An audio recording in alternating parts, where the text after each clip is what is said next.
Hi guys, how are you all doing? I hope you all are staying safe and staying healthy. So today in this video, I'll be talking about healthy living as a whole. So I'll be touching about topics like diet, physical activity and overall healthy lifestyle. I'm a professional nutritionist and I thought why not put up a video which will help people clear their doubts and misconceptions regarding healthy living. So let's get into the video. Firstly, I'll be talking about three important aspects of a healthy living. The first one being, you are what you eat. We all have heard this phrase, but it is very right because whatever you eat makes you. If you eat unhealthy, you keep becoming unhealthy over a period of time. And if you switch to a healthy eating pattern, you become healthy over a period of time. So, you are what you eat. The second thing is following a routine. In this lockdown period, because it was extended beyond whatever we all have imagined it to be, our routines are completely shattered. So I want to say that even during such a difficult time, it is always good to follow a routine. Make a routine for yourself from like when you wake up, what you will do next, till the time you go to bed. So that way your body, sleep cycle and the food pattern will not get affected so much and it will keep you in good health. The third thing is physical activity. Physical activity is very necessary. You can't be a couch potato and keep sitting the whole day because you don't have to go to office or you don't have any such important work to do. You have to be physically active, help in household chores or do something and try to do some kind of physical activity and exercise specifically in the whole day. Be it for 30 minutes, but definitely make a exercise regime for yourself and do it. Now that we have spoken about three basic elements of a healthy lifestyle, let's move on to the first one, which is diet. In this video, I'll be telling you some important points about diet. The first thing that I'll be speaking about is the kinds of food that you must include in your diet in everyday basis. So there are certain food groups that you must or you have to include in your diet to remain healthy. The first one being milk and milk products. It could be milk, like milk as a whole, or curd, paneer, cheese, anything that you like, but in a moderate quantity. The next one is pulses. Your legumes, dals, soya bean, these kind of things have to be incorporated into your diet. And if you are doing some kind of vigorous exercise or something, you need to increase the amount of protein in your diet. The third thing is fruits and vegetables.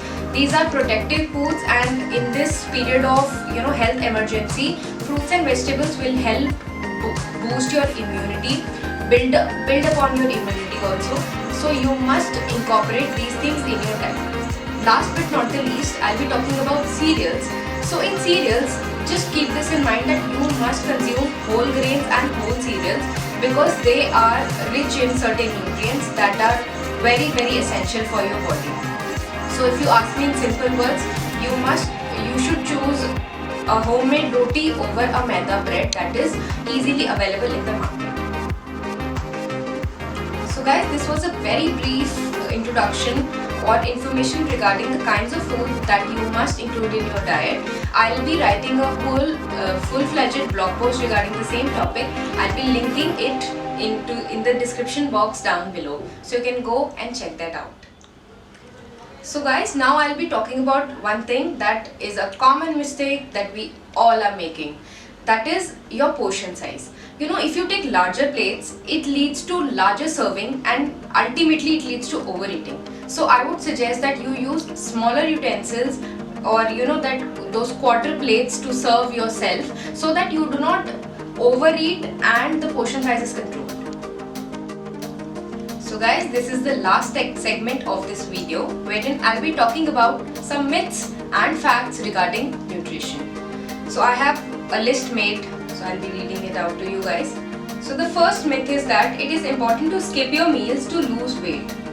No, it's a myth. The fact is that you have to take all your meals but on time and in the correct proportion and portion size.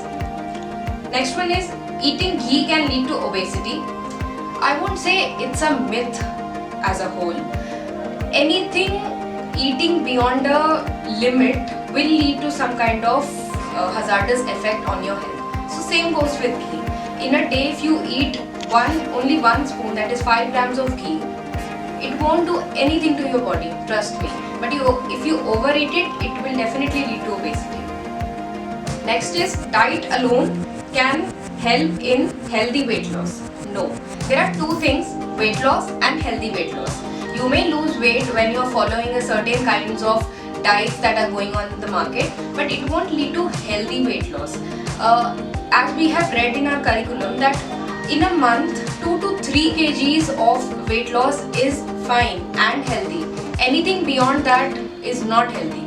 And if you're not morbidly obese, like if you're not very fat, it is not required that you lose 10 or even more kgs in a month. So it's a myth. Next is, complete omission of carbohydrates is required to maintain or lose weight.